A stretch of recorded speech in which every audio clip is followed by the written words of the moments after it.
இராணுவத்திற்காக வீணாக்கப்படும் பணம் வறுமை துரத்தி அடிக்க இதுதான் ஒரே வழி. உலகில் பணவீக்கமும் விலைவாசி உயர்வும் மக்களின் வாழ்க்கை தரமும் குறையவும் காரணம் இராணுவ செலவுகள் தான் அப்படிங்கிறது மறுக்க முடியாத உண்மை. இந்த செலவினங்களை ஆக்கப்பூர்வமான வழிகளில் செலவிட்டால் இந்த உலகம் தற்போதைய வளர்ச்சியை விட பல மடங்கு உயர்ந்து இருக்கும் அப்படிங்கிறது மறுக்க முடியாது. ஆனால் நாட்டின் பாதுகாப்பு அப்படின்னு சொல்லி இதை எதிர்த்தா தேசபக்தியை கேள்விக்குறியாக்கி இராணுவத்தை பெரும் தீனி போட்டு வளர்க்கின்றன உலக நாடுகள். இந்தியா உள்ளிட்ட எந்த உலக நாடுகளும் இதற்கு விதிவிலக்கு கிடையாது. மேலும் உலக நாடுகள் கிட்ட இருக்கக்கூடிய அணுகுண்டுகளால் இந்த பூமியை போல பல மடங்கு பூமிகளை கூட அழித்து விட முடியும் அப்படிங்கிறாங்க. ஸ்டாக்ஹோம் சர்வதேச அமைதி ஆராய்ச்சி நிறுவனம் கடந்த திங்கட்கிழமை வெளியிட்ட ஒரு அறிக்கையில் உலக அளவில் இராணுவத்திற்கு அதிக பணத்தை செலவிடும் நாடுகள் பட்டியலில் வெளியிடப்பட்டிருக்கிறது.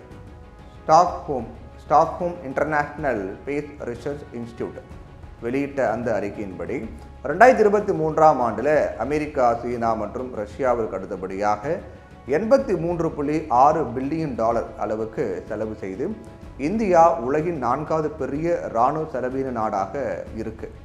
கடந்த சில ஆண்டுகளாகவே இந்த பட்டியல் இதே போல தான் மெயின்டைன் ஆகிட்டு இருக்கு. அதே போல இந்தியாவின் செலவினம் முந்தைய ஆண்டை விட 4.2 விழுக்காடு அதிகம் அப்படின்னு உலக இராணுவ செலவு குறித்த அறிக்கை சொல்லுது. மே 2020 தொடங்கிய லடாக் மோதலுக்கு பிறகு திறன்கள் மற்றும் பிற போர் அமைப்புகள் வலுப்படுத்தும் வகையில் இந்தியா தனது பாதுகாப்பு திறனை வளர்த்துக் கொள்வதிலும் இராணுவ உள்கட்டமைப்பை வலுப்படுத்துவதிலும் கவனம் செலுத்தி வராங்க.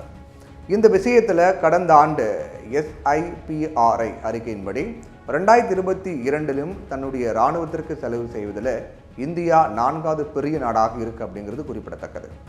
இது மட்டும் இல்லாமல் 2022 இந்தியாவின் இராணுவ செலவு $81.4 பில்லியன் இருந்துச்சு. இது 2021 இருந்ததை விட 6 மடங்கு அதிகமாகும். 2013 இருந்ததை விட 47 மடங்கு அதிகமாக இருந்தது. அந்த வெளியான SIPRI தரவுகளின்படி உலகின் 2வது பெரிய இராணுவ செலவினமான சீனா 2023ஆம் ஆண்டில் அதன் இராணுவத்திற்கு சுமார் $296 பில்லியன் ஒதுக்கியிருக்காங்க. இது முந்தைய ஆண்டை விட 6 மடங்கு அதிகம். சீனாவின் பல அண்டை நாடுகள் தங்களுடைய சொந்த செலவின அதிகரிப்பை சீனாவின் இராணுவ செலவினங்களோடு இணைந்திருக்குது அப்படின்னு அந்த அறிக்கையில் சொல்லுது. 2022 சீனாவின் இராணுவ செலவு $292 பில்லியன் எட்டியது குறிப்பிடத்தக்கது. மே 2000 முதல் கிழக்கு லடாக்கில் இருக்கக்கூடிய உண்மையான கட்டுப்பாட்டு கோட்டில் இந்தியாவும் சீனாவும் மோதலில் ஈடுபட்டிருக்கக்கூடிய நேரத்தில் சமீபத்திய அறிக்கை வந்திருக்கு. மேலும் எல்லை பதற்றத்தை தணிக்க பேச்சுவார்த்தை நடந்து வருது. நிலுவையில் இருக்கக்கூடிய பிரச்சனைகளை தீர்க்க 2 தரப்பினரும் 21 சுற்று இராணுவ பேச்சுவார்த்தையை நடத்தினாங்க. கடந்த பிப்ரவரி 1 அன்னைக்கு 2024-25ஆம் ஆண்டிற்கான இடைக்கால பட்ஜெட்டில் பாதுகாப்பு செலவினங்களுக்காக இந்தியா 6.21 லட்சம் கோடியை ஒதுக்குனாங்க. அது நினைவு கூறத்தக்கதாக இருக்கு. கடந்த ஆண்டு திருத்தப்பட்ட மதிப்பீட்டை விட கொஞ்சம் குறைவாக ஒதுக்கீடு, அதாவது எவ்வளோன்னு பார்த்தீங்கன்னா 0.37 விழுக்காடு. அப்புறம் 2023-24 பட்ஜெட் மதிப்பீடு இருந்ததை விட 4.72 விழுக்காடு அது அதிகம். 2024-25ஆம் ஆண்டிற்கான நாட்டின் மொத்த உள்நாட்டு உற்பத்தியில் 1.89 விழுக்காடு இந்த ஆண்டு பாதுகாப்பு வரவு செலவு திட்டமாகும். பட்ஜெட்டில் வருவாய் செலவு 2.82 லட்சம் கோடி ஆகும். மூலதன செலவு 1.72 லட்சம் கோடி ஆகும். ஓய்வூதிய செலவு 1.41 லட்சம் கோடியாக அடங்கும். ஆயுத படைகளின் நவீனமயமாக்கலுக்கான மூலதன செலவு கடந்த ஆண்டு திருத்தப்பட்ட மதிப்பீட்டை விட 9.39 விழுக்காடு அதிகமாகும். 2023-24ஆம் ஆண்டு வரவு செலவு திட்ட மதிப்பீடுகளுக்கு ஒப்பிடும்போது 5.78 விழுக்காடு அதிகமாக இருக்கு. புதிய SIPRI அறிக்கை 2023 மொத்த உலக இராணுவ செலவினம் $2,443 பில்லியன் எட்டியிருக்கு.